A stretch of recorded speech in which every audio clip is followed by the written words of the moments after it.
Welcome back to Peer-Guided DBT Lessons, provided by DBT Skills Application, Peers Helping Peers. This week's lesson, marked 1-6 in our Mindfulness module, we'll be looking at Doing Mind and Being Mind. Please keep in mind that we're simply peers helping peers, working together to bring about more peaceful, constructive, and ultimately happier lives. In other words, a life worth living.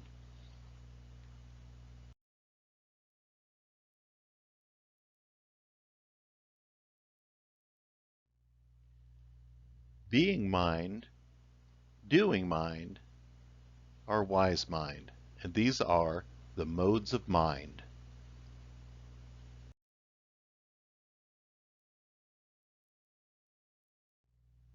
So what are mind modes? As we change from one task to another, the interactions between the networks of our brain cells shift patterns. The networks involved in mental activities, such as reading a book, differ from the networks that are involved in painting a picture, for example. Each different activity we engage in alters the brain's networking for as long as we continue to engage in that activity. When these interacting networks are linked together, they present altering patterns. Through magnetic resonance imaging, or an MRI, science has been able to give us a look at active brain networking. We can see these patterns as they shift with a visual of the actions of the different networks along with their connections with one another as the mind switches from one task to another.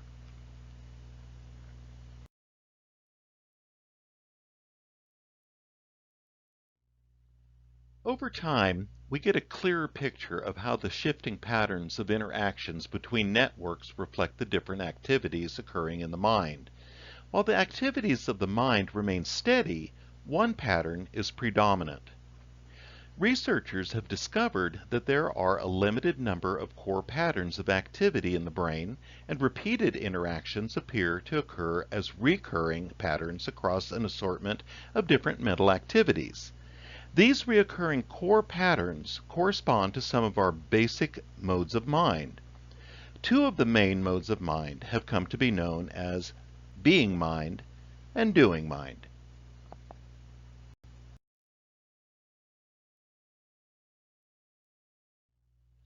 The quest for happiness. It is so easy to convince ourselves that the more we can accomplish, the happier we will be. This never-ending quest for happiness can keep most of us spending large portions of each day doing. We can get trapped in the exhausting and unsatisfying cycle of dreaming, pursuing, and achieving in our endless quest for happiness, followed by our disappointment when happiness still remains out of reach. As we endlessly race from one thing to the next, one achievement to the next, in our hope to find that ever-elusive butterfly state of happiness and sense of well-worth, we find that no matter how much we do, how successful we become, that sense of happiness and self-confidence remain just out of our reach. What if we changed our focus on the doing mode of mind and focused on just being? We could all feel more at peace and a bit happier right now if we switch gears. When we live our lives this way, as we keep our eyes on the future, we are implying to ourselves that the conditions are not yet quite right. We are actually depriving ourselves of happiness by putting it on hold until. This pattern cycle robs us of fulfillment in the present moment. It's sad to realize that many, if not most, people at some point in their lives will discover that they missed out on a lot of the lives they have lived. Living life in pursuit of something more is like having a beautiful garden full of flowers, but never stopping to smell the roses. You have to experience life in the moment to fully appreciate it. Happiness is something that happens to us, that is dependent on external circumstances. Unfortunately, happiness is transitory. visiting only for brief periods because it is not within our power to cultivate our own state of happiness. By adjusting our perspective away from continuously hoping for happiness in the future to placing our focus on those moments of joy we experience in the present, we can experience that wonderful feeling, so similar to happiness that it can be difficult to describe the difference. Try looking up the words joy and happiness in a thesaurus to see how closely related the actual phenomenon is.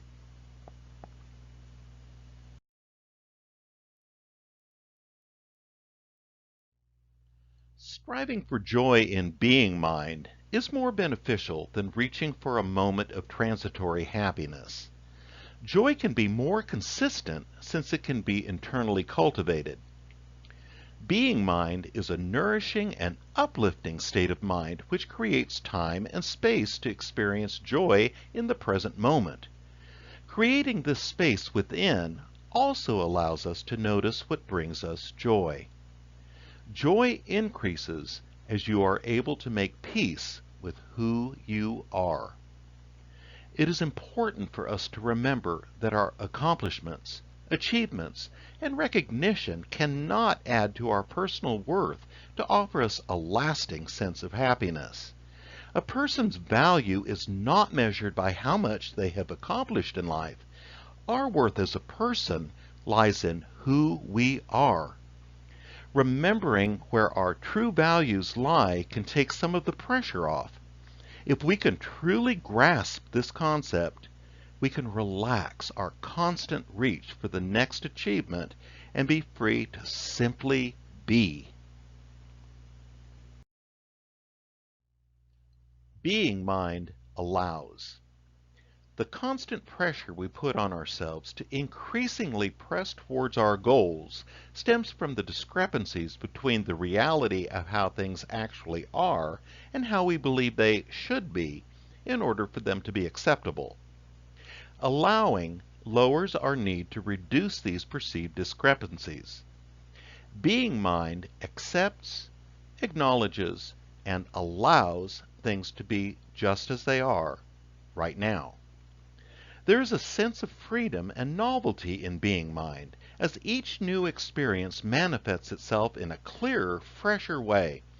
It allows us to be fully present in our lives, rather than being too busy, so caught up in our thoughts that we miss the whole thing as it passes us by, without us even taking notice. Being mind allows moods, emotions, and circumstances to remain fluid. It takes a step back from our thoughts, enabling us to see them as mental events and as only an aspect of the present experience. Distance allows thoughts and emotions to enter and leave, recognizing that they do not necessarily reflect reality or require that we take any action. It allows us to experience pleasant feelings without needing to hang on to them. It allows us to experience unpleasant feelings without needing to push them away to get rid of them. It allows us a greater ability to enjoy the pleasant emotional states and to tolerate uncomfortable emotional states. It is a state of accepting what is without the urge to change it. Being mind accepts. People in being mind are content with reality, even if they are aware that it is unpleasant. People in being mind are content with themselves, even if they are aware of their flaws. It is kind and compassionate.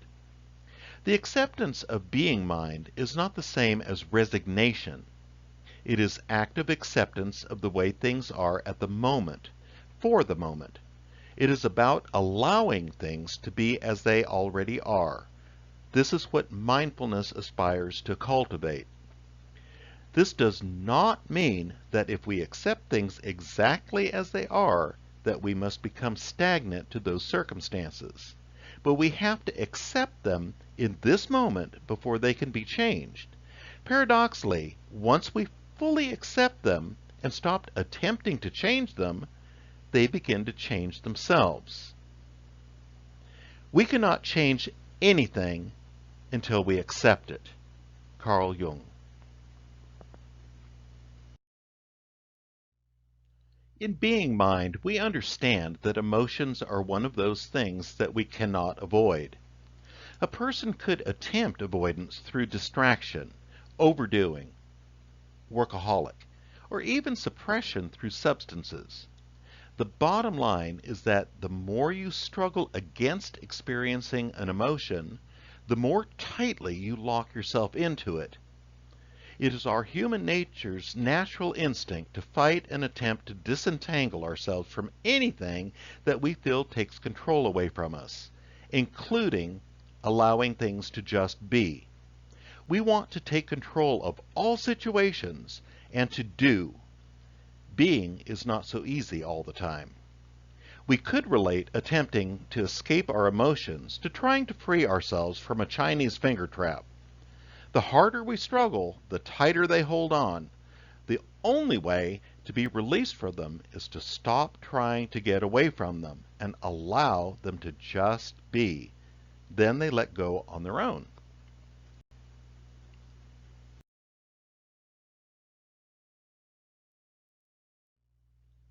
Now let's take a look at doing mind. Doing mind is also necessary, but the most effective, as you will see as we continue, is to seek a balance of being mind and doing mind. Getting stuck in being mode can keep you from taking care of responsibilities that you need to follow through. It can also keep you from making effective plans towards a future for yourself and your loved ones.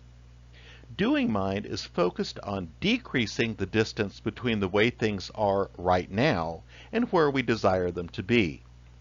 Once we have acknowledged and accepted a want, need, feeling, or thought, created a plan to meet our goals, and then followed through with our plan, we will have successfully decreased the discrepancies between our current circumstances and how we wish them to be.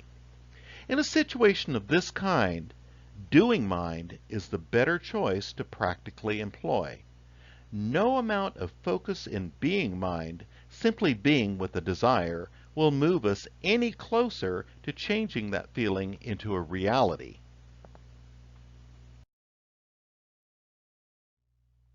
We could measure this decrease of distance between how things are and how we wish they were with a discrepancy monitor.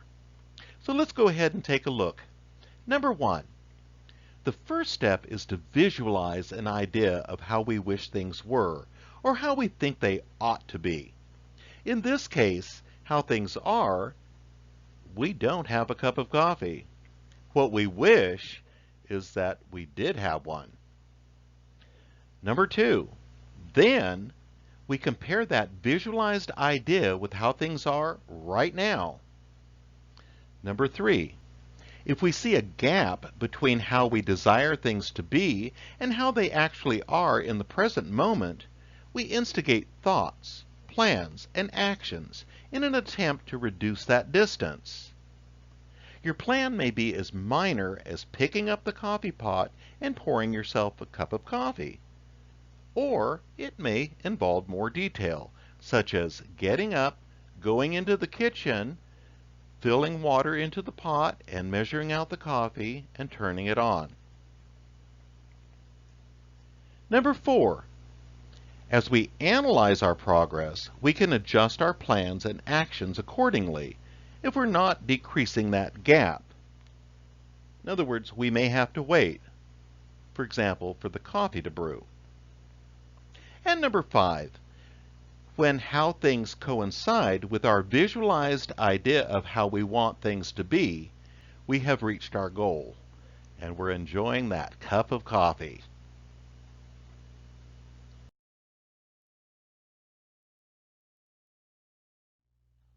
Now let's take a look at choosing the right tool. The doing mode of mind has proven its effective general strategy when it is focused outward towards the impersonal external world. It can be utilized in problem solving and achieving goals, whether the goals are as humble as fixing a cup of coffee or as lofty as building a mansion. Since doing mind has proven to be effective in decreasing the gap in external situations, it's only natural that we should turn to the tried and proven tool of doing mind when things are not as we would like them to be in our internal, personal world as well.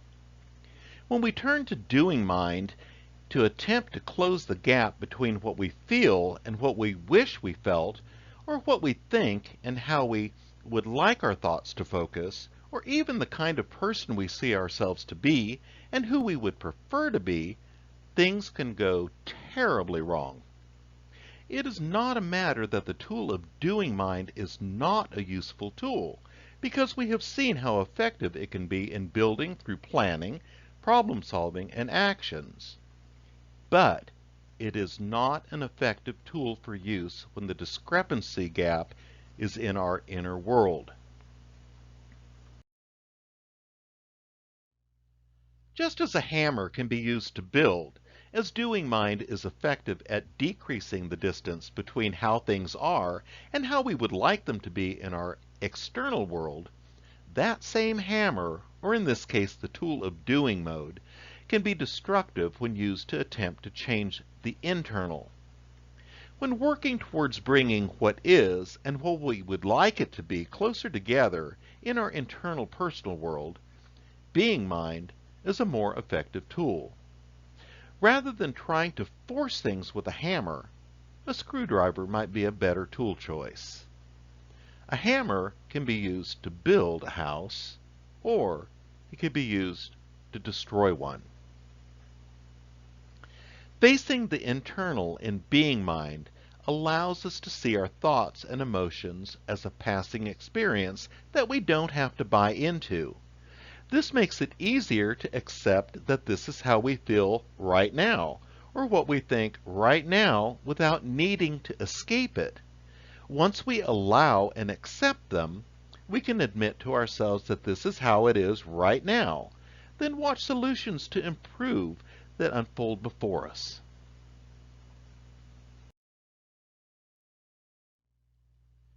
We're going to give you a chart to help you decide which tool would be the most effective.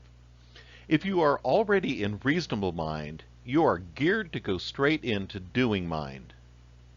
Now, the actions of reasonable mind, which are evaluating, analyzing, measuring, planning, mapping, learning, following instructions, problem solving, and deciding, flow into the actions of doing mind, which are acknowledges wants and needs, thinking about options to fill, creates plan to accomplish, follows through with action. Reasonable mind is ready for action to decrease discrepancies between reality and desired state.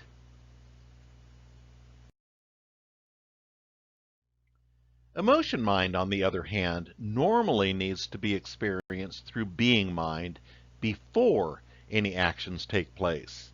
They include irrational reactions, impulsive behavior, unreasonable stance, uncontrolled actions, destructive behavior. Those responses are destructive because they have not been filtered through the actions of being mind, which are allows things to be, accepts current reality, engages fully in experience, disentangles from thoughts and feelings. Emotion mind needs to be with being mind before taking action towards change. Whereas the last four in emotion mind needs to be experienced in being mind, then immediately acted upon. They include self-sacrificing, protecting, motivating, and loving. An example of this might be a mother running into a burning building to rescue her child. Does not need to sit with the experience of that emotion in being mind before deciding to act.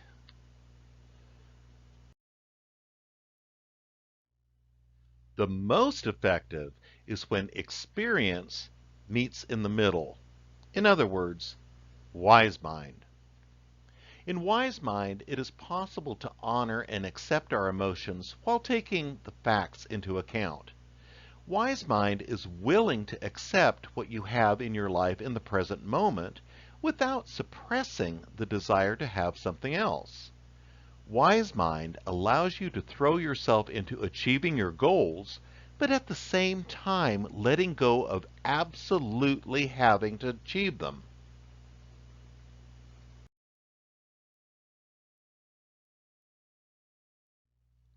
So what is the middle path? We can easily recognize the usefulness of both being mind and doing mind. They each are useful in different ways, for different tasks and at different times. Without aspects of both being mind and doing mind, it would be impossible to live a balanced life. The danger with these two mind modes is when we over-identify with one mode over the other, or when we attempt to apply the wrong mode for a specific situation.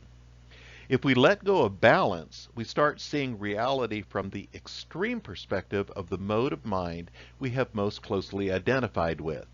When we walk the middle path between being mind and doing mind, we're able to find the balance between the two modes of mind.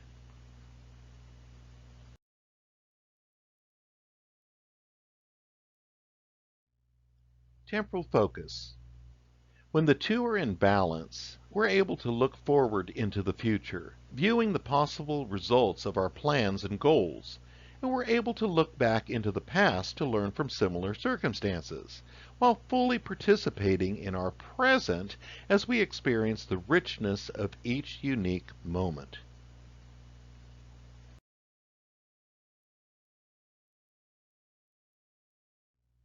Now let's take a look at logic and emotions. Balance between the two states of mind make it possible to regulate our emotions and then make decisions based on reason, while at the same time we fully experience our emotions and allow them to motivate us into action.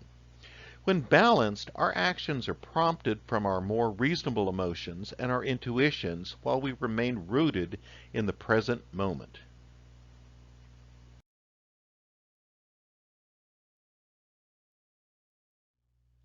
Assessments. Balancing allows us to have a strong desire for change, but at the same time have radical acceptance. Wanting things to be different than they are, we actively take the steps needed to bring about that change. But simultaneously, we are willing to accept our circumstances as they are right now.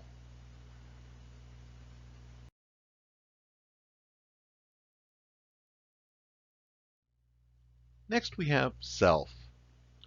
Balance between the two mind modes helps us to practice moderation between the self-indulgence of doing mind and the self-denial of being mind.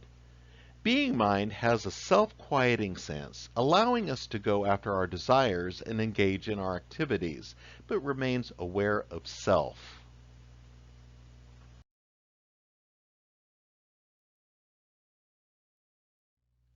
Goals. Balance will help us throw ourselves completely into working towards the goals we set for ourselves, but frees us from viewing them as a necessity.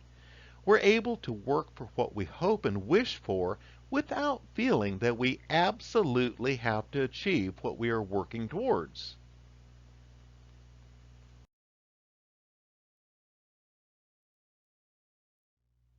And now, Wise Mind.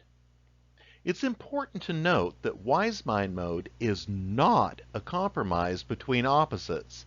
It is a deeply personal experience, an ideal synthesis of being mind and doing mind, both in effective balance. In Wise Mind, we can fully feel emotions and fully think rationally. We have self-denial and self-indulgence. We have acceptance and desire change. We have mental quiet and automatic thinking. Due to our individual uniqueness and our personal circumstances, we each need to find a synthesis that works for us. We need to do what works, what is the most effective to find our balance, even if it goes against our urges to just react.